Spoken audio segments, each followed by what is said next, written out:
याचं आयोजन सरकारने जी कर्जमाफी या ठिकाणी केलेली होती त्या कर्जमाफीच्या विरोधामध्ये ज्या काही त्यांच्या जाचगाठी होत्या, रोहित पवारांनी पंढरपूरला आंदोलन केलं अन्नत्यागाचं, रोहित पवार आणि सहकाऱ्यांनी पुण्याला केलं, संभाजीनगरला केलं आणि एक महत्वाचं यश आलं की 2019च्या कर्जमाफीत जे शेतकरी बसले होते ते आता वगळले होते, तर ते शेतकरी पुन्हा त्यांनी त्या ठिकाणी घेण्याचं मान्य केलं. म्हणून रोहित पवारांचं त्या ठिकाणी त्यांच्या सहकाऱ्यांचं अभिनंदन आणि सरकारचं देखील आभार मानत असताना मात्र एक गोष्ट सरकारने त्यामध्ये गडबड मोठी केलेली आहे. एक अट जरी त्यांनी मान्य केली 2019च्या लाभार्थी नाही देऊ, पण पुढच्या अटी मात्र त्यांच्या अजूनही त्या ठिकाणी स्पष्टपणे खुलासा नाही की 2 लाख कर्जमाफी झाल्यानंतर वरच्या पैशांचं शेतकऱ्यांनी कसे भरायचे, कधी भरायचे. दुसरी गोष्ट, अनेक गोष्टी 2017 मधलं बोंडआळीचं नुकसान मिळालेलं नाही, राज्यात मनरेगाची बिले थकलेली आहेत, राज्यातील शेतकऱ्यांना अजूनही दिवसा 10 तास 8 तास वीज मिळत नाही. या सगळ्या गोष्टींवर आम्हाला येत्या काळामध्ये आंदोलन त्या ठिकाणी करायचं आहे आणि म्हणून ही पत्रकार परिषद आज घेण्यात आली.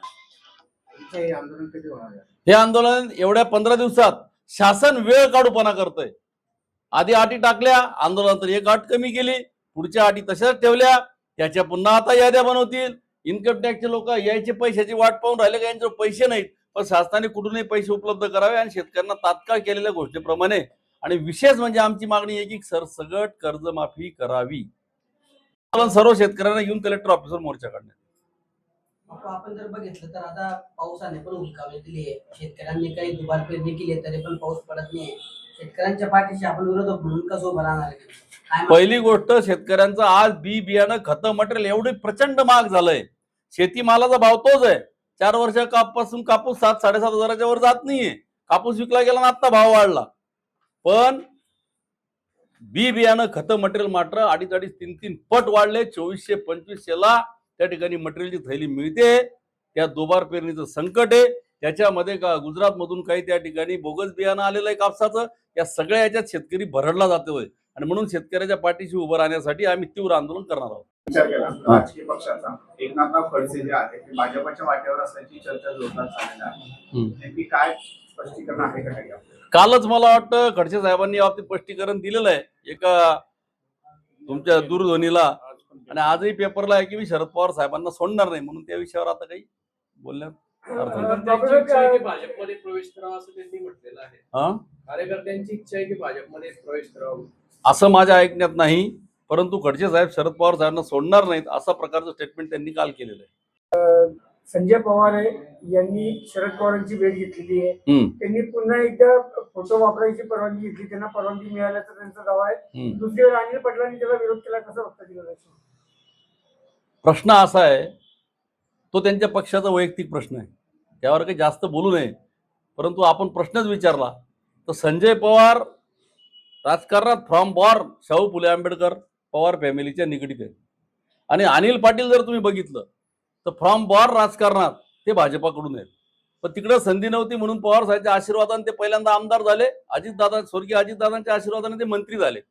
पण त्याचं स्टेटमेंट जर बघितलं तर त्या ठिकाणी अजितदादांच्या निधनाच्या नंतर अनिल पाटलांचे सगळे स्टेटमेंट तपासून पहा, विलिनीकरणाच्या बाजूने ते कधी बोलले नाही, विरोधातच बोलले.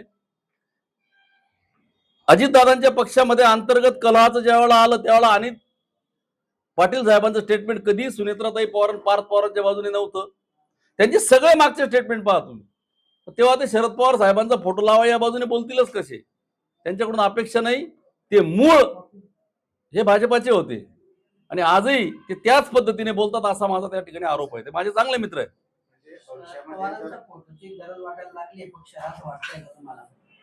शरद पवार साहेब असतील नाही तर अजितदादा असतील, आमच्यासाठी शरद पवार साहेब आमचे श्रद्धास्थान आहेत. पण अजितदादाने सुद्धा या ठिकाणी कार्यकर्त्यांना ज्या पद्धतीने घडवलं आणि कामाचा नेता होता अजितदादा, दादा सुद्धा आम्हाला आज आदरस्थानीच आहेत. अजित पवार गटामध्ये मतभेद वाटतात का? जिल्हाध्यक्ष वेगळ्या भूमिका घेतात, माजी मंत्री वेगळी भूमिका घेतात, तो त्यांच्या पक्षाचा प्रश्न आहे. मी दोघांचं विश्लेषण आपल्याला केलंय की जिल्हाध्यक्ष पुरोगामी विचारात घडले आहेत, अनिल पाटील हे भाजपाच्या विचारसरणीत घडलेले आहेत. दोन गट वाटतंय का? दोन गट आहे असं वाटतं? असेल नसेल त्यांची त्यांच्या व्यक्तिगत भूमिका आहे. भविष्याचं राष्ट्रवादी काँग्रेस दोन्ही पक्ष जर म्हणजे जे आता वेगळे ते एकत्र आले ते अनिल पटेल भाजपात जाऊ शकतील. अनिल पाटील सोयीचं राजकारण करतील, त्यांना त्या बाबतीत मी आज नाही सांगू शकत. मोठा माणूस आहे, कॅबिनेट मंत्री होते ते, त्यांच्यावर मी काय बोलणार. दोघं राष्ट्रवादी एकत्र यायला पाहिजे असं वाटतं आपल्याला. मला मनापासून वाटतं. काय करणार आपण त्यावेळेस? त्यासाठी मागच्या काळामध्ये अजितदादा हयात असताना सगळ्या कार्यकर्त्यांचा सेस घेऊन त्या पद्धतीने आपल्यालाही माहिती आहे की जवळपास चर्चा फायनल झाली होती. पण दुर्दैव या महाराष्ट्राचं की आज एवढं मोठं नेतृत्व चाललं गेलं आणि ही सगळी प्रक्रिया नाईलाजास्तव थांबली.